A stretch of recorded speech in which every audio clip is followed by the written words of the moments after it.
आखिर ऐसा क्या हुआ जिसने पूरी दुनिया को हैरान कर दिया है। ईरान की कथित हिट लिस्ट ने पूरी दुनिया में हलचल मचा दी है, लेकिन क्या यह आधिकारिक सरकारी सूची है या सिर्फ एक राजनीतिक संदेश? आज के वीडियो में हम जानेंगे। ये जो रिपोर्ट है द टाइम्स ऑफ इंडिया के द्वारा जो है पेश की गई है, जिसमें बताया गया है कि जो यहाँ पर ईरान है, ईरान के जो नेता थे, सर्वोच्च नेता आयतुल्ला अली खमैनी, जिनकी मृत्यु के बाद जो है ईरान ने बदले के तौर पर एक हिट लिस्ट जारी की है, जिसमें कई सारे जो नेता हैं उनका नाम सामने आया है, जैसे कि ट्रंप, नेतन्याहू, मेलोनी और कई प्रकार के जो अन्य नेता हैं उनके नेम जो है सामने आए हैं। अब हम देखें तो ये जो खबर है वो क्या है।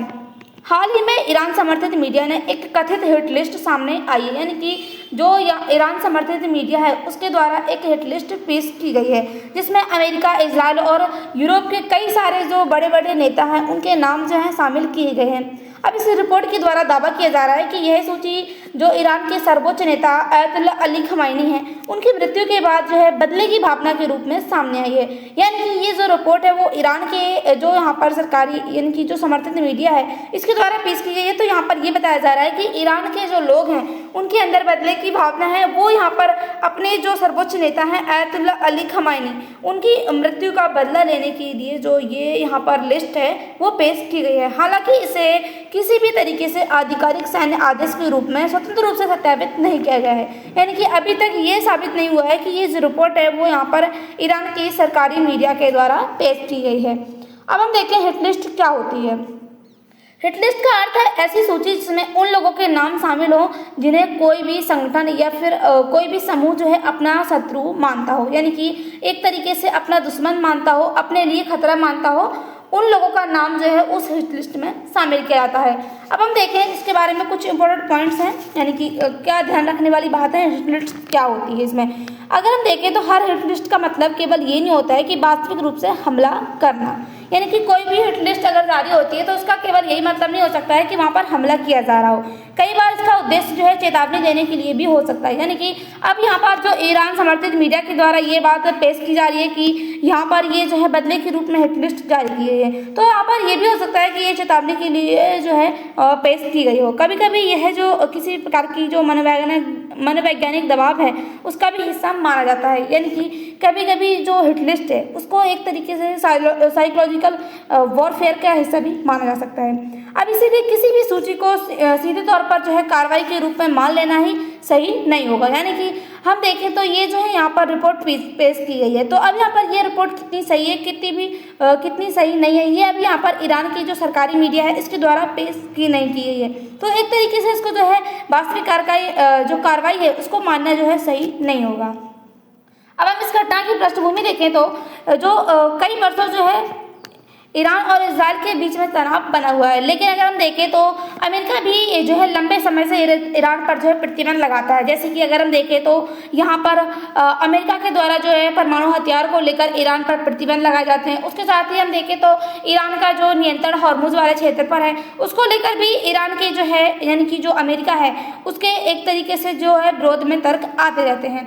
अब 2026 में जो युद्ध शुरू हुआ वो और अधिक बढ़ गया, यानी कि जो फरवरी 2026 में जो युद्ध शुरू हुआ था ईरान के बीच में, ईरान, इजराइल, अमेरिका के बीच में, अब ये जो युद्ध है वो रुकने का नाम नहीं ले रहा है। अब ये हम देखें तो हाल ही में कुछ रिपोर्ट्स जो है पेश की गई थी जिसमें बताया गया था कि अब इन देशों के बीच में जो है समझौता हो जाएगा, लेकिन अभी तक किसी प्रकार के जो है समझौता नहीं हुआ है। और जो है आने वाले समय में जो है कई सारी चेतावनियां जो है डोनाल्ड ट्रंप के द्वारा पेश की जाती हैं, जिससे ये लगता है कि आने वाले समय में जो युद्ध है वो विश्व युद्ध के रूप में बन सकता है, यानी कि आने वाले समय में विश्व युद्ध का रूप ले सकता है। अब संघर्ष के दौरान जो है ईरान के सर्वोच्च नेता आयतुल्ला अली खमैनी की जो है मृत्यु हो गई। इसके बाद जो है ईरान के जो लोग हैं उनके अंदर जो है बदले की भावना जो है तेज हो गई है। इसी माहौल में जो है कथित रूप से ये जो हिट लिस्ट है यानी कि रिवेंज लिस्ट है वो उसकी खबर जो है सामने आ गई है। अब हम देखें तो कथित सूची में किन किन नेताओं के जो नाम है वो बताए गए हैं। रिपोर्ट्स के अनुसार डोनाल्ड ट्रंप, बेंजामिन नेतन्याहू और जॉर्जिया मेलोनी और इसके साथ ही इमैनुअल मैक्रोन, उसके साथ ही केयर स्टारमेर, जो इन नेता हैं इनके नाम जो है शामिल किए गए हैं। उसके साथ ही अन्य रूप से अमेरिकी, इजरायली और यूरोप, इसके साथ ही यूरोप के जो नेता हैं उनको बताया गया है। इस सूची में कम से कम लगभग जो है 13 जो नेता हैं उनके नाम शामिल किए गए हैं। अब हम देखें तो ईरान ऐसा क्यों कर रहा है, यानी कि ये जो लिस्ट यहाँ पर हिट लिस्ट पेश की गई है, ये क्या ईरान जो है यूँ ऐसा क्यों कर रहा है। अब इसके कारण क्या हो सकते हैं कि ईरान अपने जो है अपने को शीर्ष नेता जो इनके यहाँ पर प्रमुख नेता थे, सर्वोच्च नेता आयतुल्ला अली खमेनी जिनकी मृत्यु हो गई है, उनका जवाब जो है पूरी जिसने भी उनकी मृत्यु में यानी कि उनके ऊपर हमला किया था उनको जवाब देना चाहता है। इसीलिए अब यहाँ पर ईरान ऐसा कर रहा है। उसके साथ ही दुनिया को संदेश देना चाहता है कि ईरान जो है कमज़ोर नहीं है, वह एक ताकतवर कंट्री है, यानी कि अपनी जो रक्षा है वो स्वयं कर सकता है।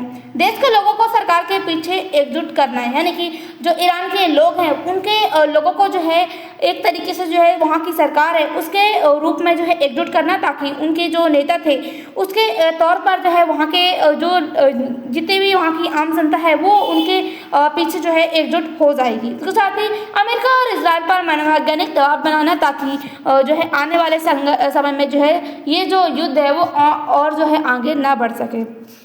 अब हम देखें तो क्या यह आधिकारिक सरकारी आदेश है, यानी कि अभी तक तो हम देखें तो ये किसी भी प्रकार की ये रिपोर्ट सामने नहीं आई है कि ये जो है ईरान की जो सरकारी मीडिया है उसके द्वारा ये रिपोर्ट पेश की गई है। अब यह खबर जो है ईरान की समर्थित जो मीडिया है उसके द्वारा प्रकाशित की गई है।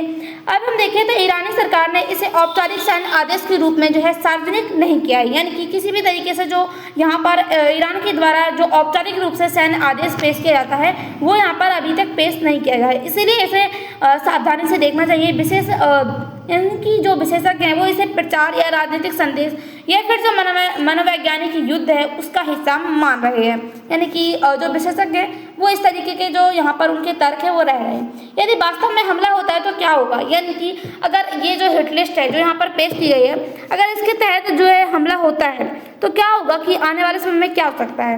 अब हम देखें तो राजनीतिक प्रभाव देखने को मिलेंगे। दोनों जो बड़े देश हैं वो यहाँ पर युद्ध में, यानी कि एक तरीके से जो है बड़ा युद्ध बढ़ सकता है, यानी कि जो युद्ध यहाँ पर हो रहा है दोनों देशों के बीच में वो युद्ध है जो है बढ़ सकता है। उसके साथ ही नाटो और अन्य सहयोगी देशों की जो भूमिका है वो यहाँ पर इसमें बढ़ जाएगी, क्योंकि जो यहाँ पर ईरान है एक तरीके से जो यहाँ पर अमेरिका है वो यहाँ पर नाटो में शामिल है, तो अगर उस पर हमला होता है तो नाटो के जितने भी देश है उन पर हमला माना जाता है, तो यहाँ पर नाटो भी जो है इसमें शामिल हो सकता है।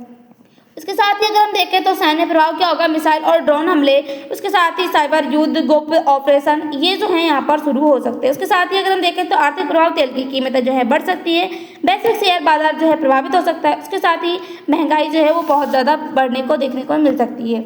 अब अमेरिका की क्या प्रतिक्रिया है इसको लेकर, अमेरिका ने ईरान पर दबाव बढ़ाया है, सैन्य तैयारी जो है मजबूत की, यानी कि अब हम देखें तो काफ़ी टाइम से जो है अमेरिका के द्वारा ईरान पर जो है दबाव बनाया जाता है, यानी कि हम देखें तो परमाणु हथियार को लेकर, हॉर्मुज को लेकर कई जो है प्रकार के जो दबाव है वो यहाँ पर ईरान के ऊपर जो है अमेरिका के द्वारा बनाए जाते हैं। इसके साथ ही सैन्य तैयारी जो है मजबूत की जा रही है अमेरिका के द्वारा अपनी, और अपने नेताओं की सुरक्षा जो है बढ़ाई जा रही है। उसके साथ ही मणिपुर में जो मध्य पूर्व वाला क्षेत्र है वहाँ पर सैन्य उपस्थिति बढ़ाई जा रही है, ताकि जो है आने वाले समय में अमेरिका में जो ऊर्जा संकट है वो यहाँ पर या फिर पूरी दुनिया में जो है ऊर्जा संकट देखने को ना मिले। अब हम देखें कि जो इजराइल है उसकी क्या प्रतिक्रिया है। सुरक्षा एजेंसी को जो है हाईलाइट पर रखा गया है, सीमाओं की जो निगरानी है वो उसकी बढ़ाई गई है। उसके साथ ही ईरान समर्थित संगठनों पर नजर रखी जा रही है। उसके साथ ही सम्मेलन हमलों को रोकने की जो तैयारी है वो यहाँ पर इजराइल के द्वारा जो है की जा रही है। अब हम देखें तो भारत पर क्या प्रभाव पड़ सकता है। भारत अपनी ज़रूरत का अधिकांश हिस्सा जो है अधिकांश कच्चा तेल है वो आयात करता है, तो इसीलिए अगर यहाँ पर युद्ध बढ़ता है तो यहाँ पर हम देखें भारत में जो ऊर्जा संकट है वो देखने को मिल सकता है। पेट्रोल डीजल के दाम जो है वो महंगे हो सकते हैं, समुद्री व्यापार जो है प्रभावित हो सकता है। उसके साथ ही अगर हम देखें तो मध्य पूर्व में जो रहने वाले लोग हैं, यानी कि जो भारतीय लोग हैं, उनके लिए एक तरीके से सुरक्षा चिंता का विषय बन सकता है, यानी कि उनकी जो सुरक्षा है उसके लिए जो है एक चिंता का विषय बन सकता है। अब हम देखें तो अंतर्राष्ट्रीय कानून क्या कहता है।